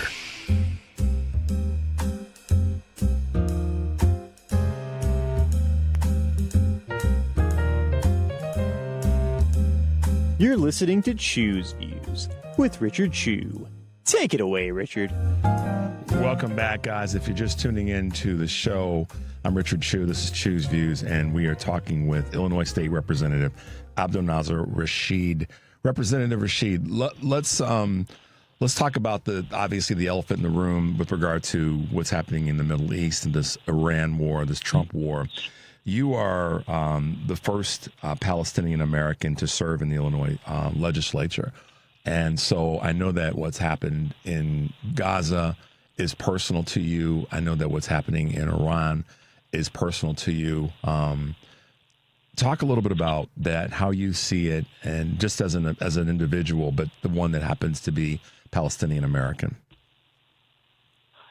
Yeah, I just to start, absolutely heartbroken by the way that this aggression and this war started on the very first day when they bombed a school. They bombed a girls' school and killed 165 girls and teachers on day one. So that just my first reaction is sympathy for all of the innocent people who are being hurt and killed and their families for no good reason. For no good reason. Israel dragged America into this war with Iran. That is something that Marco Rubio confirmed. That is something that many people have admitted. We were dragged into this war with Iran because Israel and Netanyahu wanted it. Last summer, the Trump administration was saying that they annihilated Iran's nuclear capabilities, and now they're going to come and say they were imminently going to produce a nuclear weapon. That's a complete joke. And now Americans are paying the price for this here at the pump. I was driving yesterday and looking at some of the gas prices. I didn't realize it had gone up to over $4.50. Yeah. You look at Donald Trump's tweet yesterday, on Easter, completely unhinged. Exactly why the 25th Amendment exists for situations like this. The 25th Amendment basically allows his cabinet to remove him. Now, they're just as unhinged as him, many of them, so they're not going to utilize it. But it tells you just how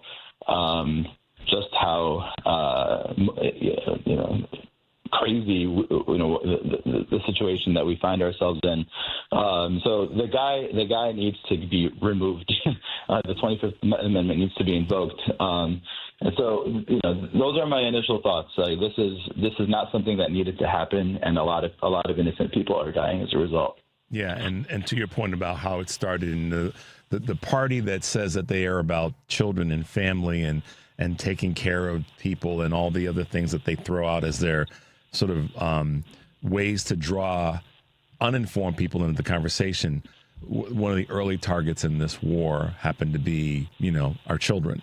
And so, it just goes to show, and I don't buy any of the arguments about they had bad intel and all this other kind of garbage. I don't think it's sophisticated as our so-called weapon systems are, and the people that run our, that part of our government, that we get that stuff wrong. It's just too specific. So I never bought that in the first place. I still don't buy it now. But I wanted to get, And you should have never gotten into the war to begin with. They still have no justification. None. Because, you know this. You see more intel than the everyday person does, even on a state level. There wasn't anything that confirmed that they had, meaning Iran has the weaponry that can get to North America, yet alone the United States of America. And that doesn't mean that we shouldn't be concerned about our allies, but we've ruined those relationships. So now, we're in this box, and I hate to put it, I shouldn't say I hate to put it this way. This is just the data. Iran has got us backed way into a corner, and no matter how much later today Donald decides he's going to bomb Iran to hell and all the other disgusting things that he said, they've got us in a position where we're going to have to come to the table and negotiate differently to try to get out of this situation, as I see it. And I just, I wanted to have a respectful conversation with you about this and what you're seeing in this. Yeah, we need immediate de-escalation. We need some adults in the room to end this war right away. We need certainly Republicans, but even more Democrats calling for an end to the war and try to restore some level of sanity. We're going to see prices stay high even after this war ends. That's the reality. The supply chain for oil isn't going to simply go back to what it was right away, or if at all. So we're facing consequences now and are going to continue to face them. So it's really important that Republicans and Democrats be speaking up against the war. Are you getting the sense from your Republican opposition, I don't like to call them colleagues, even on the state level, are there Republicans in the state of Illinois that are part of the state legislature that behind closed doors, they'll say to you, hey, Representative Rashid, we're not down with this war, but we got to have a public face that we support this. And I'm saying for you on a state level, what are you getting without outing anybody necessarily from Republicans in the state legislature when it comes to this? Yeah, I haven't heard much from my colleagues at the state level about this. We've also been in and out of Springfield over the last month. But I can tell you that I have heard from not only Democrats but also Republicans about the genocide in Gaza and their opposition to it. So they may not be publicly speaking out against it, but I have received not sympathy is not the right word, but people who are just opposed to what Israel is doing in Gaza. And with the bill that I just introduced to create the Illinois Epstein Files Investigation Act, I have Republican co-sponsors on it. So there is definitely some bipartisan possibilities there. And I hope more Republicans do wake up and start speaking up against what Donald Trump is doing, against what Israel is doing, and also join me in wanting to really bring accountability to the Epstein class and justice for their victims with this commission that we're trying to create here. Yeah, it's basically a survivor's bill, guys. It's House Bill 5723.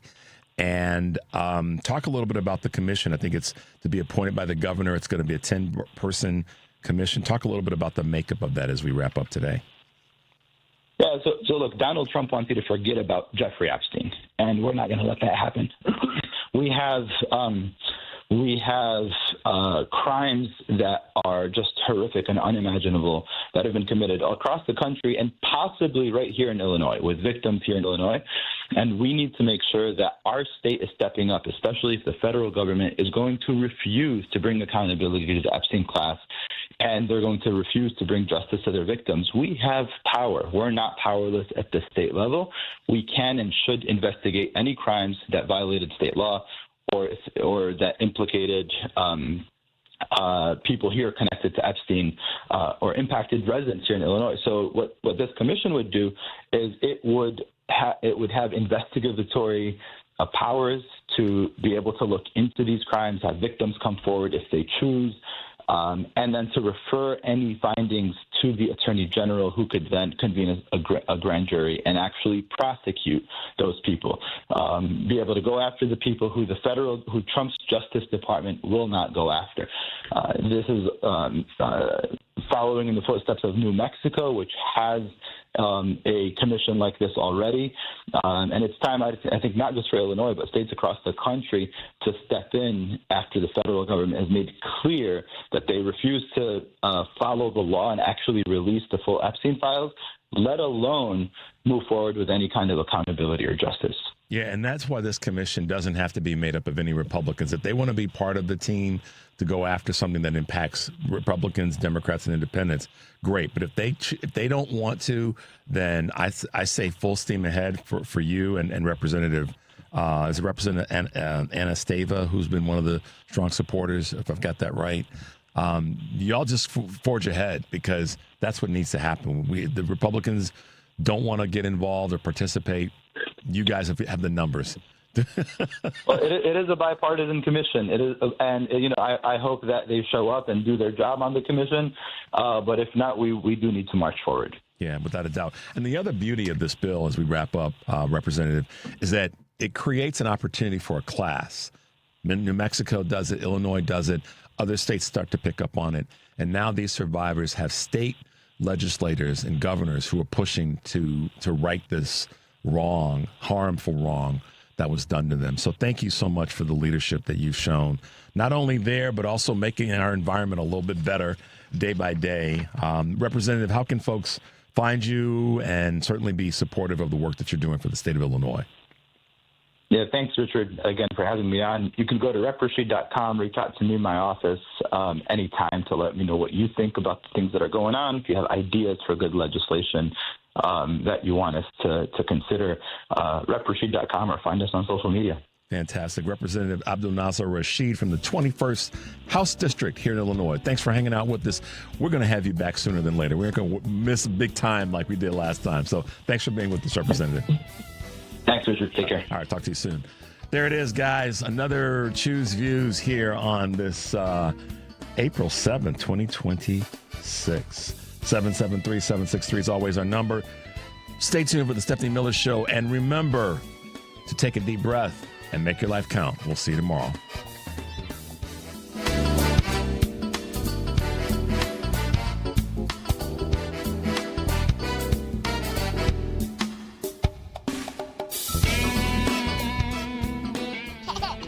Are you excited about being a new grandmother? Of course I am. A little intimidated, too. Why?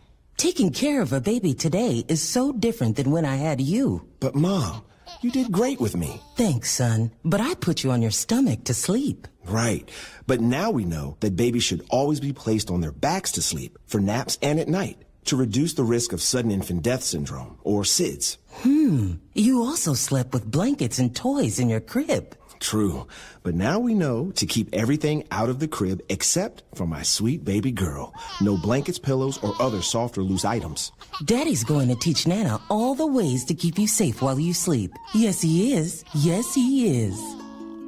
For more tips on safe sleep for babies, visit safetosleep.nichd.nih.gov. That's safetosleep.nichd.nih.gov. Sponsored by the Eunice Kennedy Shriver National Institute of Child Health and Human Development. File now with TurboTax and Intuit Credit Karma. They'll find every credit and deduction or your money back. File in the Credit Karma app. AP News, I'm Marcela Sanchez.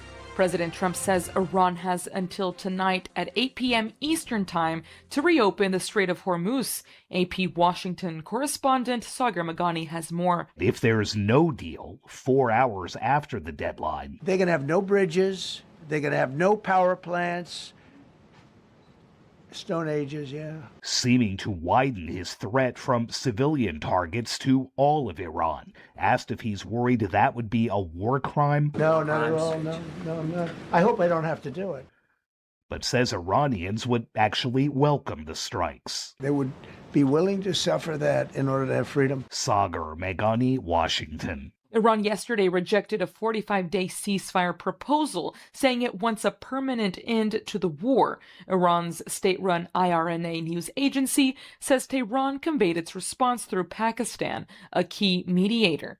The head of the Iranian diplomatic mission in Cairo, Egypt, told the AP yesterday, quote, "We only accept an end of the war with guarantees that we won't be attacked again."